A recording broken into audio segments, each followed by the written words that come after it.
हाय YouTubers. अब ये एक सेल है सोनी का, ग्रीन रैपर्स में ये आता है। इसको मैंने पहले चेक किया था तो इसके तकरीबन 1500-1600 mAh निकले थे। अब जब आज मैंने इसको दोबारा चेकिंग पर लगाया, ये तकरीबन काफ़ी पुराना सेल है। आज मुझे कहीं से मिला था सामान में, तो मैंने कहा इसके मैं एम्पेयर्स वगैरह चेक करूँ, कैपेसिटी चेक करूँ। तो ये सेल वैसे यूज़ के लिए नहीं है, ये वैसे ही वेस्टेज में पड़ा था। अब आप लोगों को मैंने ये चीज़ शेयर करनी थी कि आप देखें ये किस तरह से लोड पे अपने वोल्टेज डाउन करता है। अब इसको नॉर टेस्ट पे लगाया है, इसकी जो रेजिस्टेंस है वो आ रही है 125। अभी जैसे ही इस पे, अभी ये चार्जिंग मोड में है, मीन्स कि ये चार्ज से कर रहा है सेल को, और ये 4.20 पर है। तो अभी ये फुल है, यही समझ लें, ये इसने फुल किया हुआ है। अब ये इसको कैपेसिटी चेक करना स्टार्ट करेगा इसको, और जैसे ही कैपेसिटी चेकिंग इसकी स्टार्ट होती है तो एकदम से आप देखेंगे इसके वोल्टेज बिल्कुल डाउन होना शुरू हो जाएंगे 0.5 एम्पेयर के ऊपर ही, मतलब कि 500 मिली एम्पेयर्स के ऊपर। अब ये अपना स्टार्ट करेगा तो आपको ये देखें, आप इसका 500 मिली एम्पेयर के ऊपर इसका करंट है। ये नॉर टेस्ट पे है, 4.20 इसने किया है। चार्जर अभी इस टाइम पे इसको फुल कर रहा है और ये फुल हो चुका है। बस वो लास्ट में जो टिकल चार्जिंग होती है इस टाइम पर वो इसकी हो रही है। और जैसे ये इसको डिस्चार्ज करना स्टार्ट करेगा, एकदम से इसके वोल्टेजेस जो हैं वो डिक्रीज़ होना शुरू हो जाएंगे, 3.5 वोल्ट तक चले जाते हैं। और कोई भी इसके ऊपर जो है वो एम्पेयर्स जो है ना, वो या mAh वगैरह वो शो नहीं होते। उसका रीज़न यही है कि ये सेल बिल्कुल भी यूज़ के लिए नहीं है। इस तरह के जो सेल्स होते हैं जिनके ऊपर आप जैसे ही लोड डालते हैं, अचानक से उनके वोल्टेज डाउन हो के 3 पर आ जाते हैं और कोई भी हमें जो है ना कैपेसिटी वो नहीं देते। तो ऐसे सेल्स होते हैं वो बिल्कुल भी रेकमेंडेड नहीं है, उनको यूज़ नहीं करना चाहिए, क्योंकि उन सेल्स के अंदर से कैपेसिटी आपको मिल ही नहीं सकती है। अब ये नॉर टेस्ट पे चल रहा है, इसको तकरीबन 4 मिनट्स के करीब हो चुके हैं। 5 मिनट जो है ना वो अभी इसका स्टार्ट हो गया है। इस सेल को मैंने अभी इसके साथ लगाया है, सिर्फ आप दोस्तों से, भाइयों से सिर्फ ये चीज़ शेयर करने के लिए कि एक तो इसकी इंटरनल रेजिस्टेंस है 125 पे, ये इसकी ज़्यादा है इंटरनल रेजिस्टेंस। ये तकरीबन 100 के अंदर हो तो वो सेल्स आपको अच्छा बैकअप देते हैं। सेकंड चीज़ इसमें फिर ये आ जाती है, कुछ सेल्स की इंटरनल रेजिस्टेंस आती है 120-125 के करीब भी, लेकिन वो भी आपको अच्छा बैकअप दे जाते हैं, क्योंकि उसमें फिर टेम्परेचर और काफ़ी सारी चीज़ें देखनी ही पड़ती हैं। अब मेरे पास जितना भी सेल्स का स्टॉक है उन सब का मैंने टेम्परेचर भी चेक किया हुआ है, उनकी इंटरनल रेजिस्टेंस भी चेकड है, उनके अंदर कैपेसिटी भी चेक करके ऊपर उनके लेबल्स किया हुआ है। तो अभी तक इसने अपना डिस्चार्ज जो है वो स्टार्ट नहीं किया है। अब जैसे ये 1 वाला है, ये 2, अब इसको देखें, ये भी हमने चेक किया था 4.2 पर था।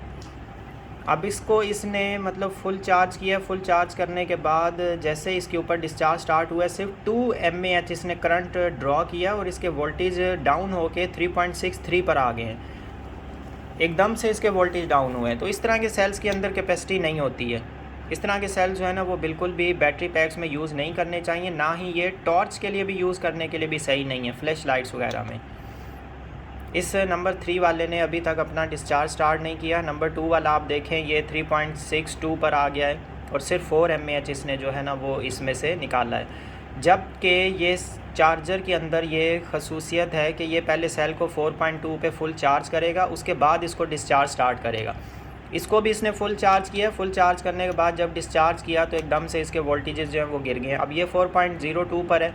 ये जब तक इसको 4.20 तक नहीं करेगा तब तक जो है ना ये इसको डिस्चार्ज नहीं स्टार्ट करेगा।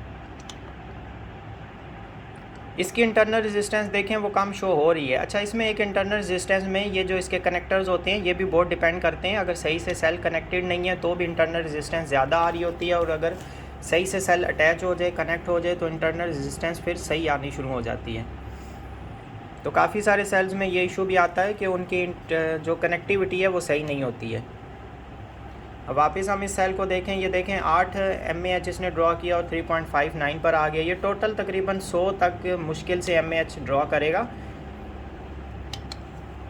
तो ये वाले सेल्स जो होते हैं इस टाइप के, जिनके अंदर एकदम से वोल्टेज डाउन हो जाए, वो सेल सही नहीं। अब इसके अंदर से आप देखें, इसने टेस्ट एंड कर दिया और सिर्फ 9 mAh जो है ना इसको मिले हैं। अब इसको दोबारा मैं इस मोड पे लगाता हूँ नॉर टेस्ट के ऊपर, तो आप देखें ये मतलब उसको, इसके वोल्टेज आप देखें कैसे गिर रहे हैं। अब ये जैसे स्टार्ट करेगा इसकी चार्जिंग तो इसके वोल्टेज एकदम से बढ़ भी जाएंगे। तो ये जो सेल्स होते हैं, ये देखें आप कैसे वोल्टेज बढ़ रहे हैं। ये जो सेल्स होते हैं जिनके वोल्टेज एकदम से डाउन हो जाए, एकदम से बढ़ जाएं, ये सेल्स आपके बैटरी पैक के लिए ठीक नहीं होते। ये स्पेशली मैंने कुछ सेल्स निकाले हैं जिनके ऊपर टेस्टिंग करके मैं आपसे शेयर कर सकूं कि ये सेल सही नहीं है। अभी इसने 11 mAh के अंदर 3.58 पर आ चुका है, जो कि सही नहीं है।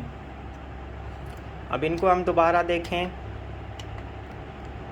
ये देखें इसके वोल्टेज सिर्फ और सिर्फ 23 mAh इसने निकाला है और 3.27 पर वोल्टेज आ गए हैं। इसके तो मुश्किल से 50 mAh भी नहीं होंगे, बिल्कुल वोल्टेज इसके गिरते जा रहे हैं और mAh इसके सामने आ ही नहीं रहे। अब ये अभी तक स्टिल जो है ना चार्जिंग मोड पर है, काफ़ी टाइम से ये 4.2 के ऊपर स्टिल रुका हुआ है और इसकी mAh जो है ना वो थोड़े से ही निकले हैं और वोल्टेज इसके गिरते जा रहे हैं और mAh निकल ही नहीं रहे। तो इस तरह, हालांकि इसके अंदर 1685 mAh था, लेकिन उसके बाद इन सेल्स को जो है ये पड़े रहे हैं, टेम्परेचर इशू आया है, हीटिंग इन्वायरमेंट में थे तो हीट जो है वो काफ़ी सेल्स को डिस्टर्ब करती है और अगर सेल्स किसी वजह से शॉर्ट सर्किट हो जाए तो वो भी काफ़ी प्रॉब्लम करता है। अब ये सेल 4.21 पर है। ये भी एक इशू आता है अगर सेल्स ओवर चार्जिंग ले रहे हों। अब ये 4.21 पर है, ये इससे ज़्यादा वैसे नहीं जाता, चार्जर उसको सपोर्ट नहीं करता है। 4.20, 4.21, कभी कभी 4.2 पर भी जाता है। अब ये 3.49 पर आ गया है और सिर्फ 4 एम्पेयर और इसके वोल्टेज भी गिर रहे हैं। तो ये 8 सेल्स मैंने ऐसे ढूंढे हैं जो कि आपको देख के ही पता चल रहा होगा ये ओल्ड है। 3-4 बार मैंने इनकी कैपेसिटीज़ चेक की है, अलग अलग लेबल्स किया हुआ है और इनमें ये इशू आता रहा है कि इनके अंदर जो है ना कैपेसिटी ठीक नहीं है। तो इस तरह के सेल्स बैटरी पैक में अगर आप एक भी सेल ऐसा यूज़ करते हैं तो आपका पूरे का पूरा बैटरी पैक ही डिस्टर्ब हो जाता है। तो जब भी बैटरी पैक बनाएं कोशिश ये करें कि इस तरह के सेल्स को आप यूज़ नहीं करें।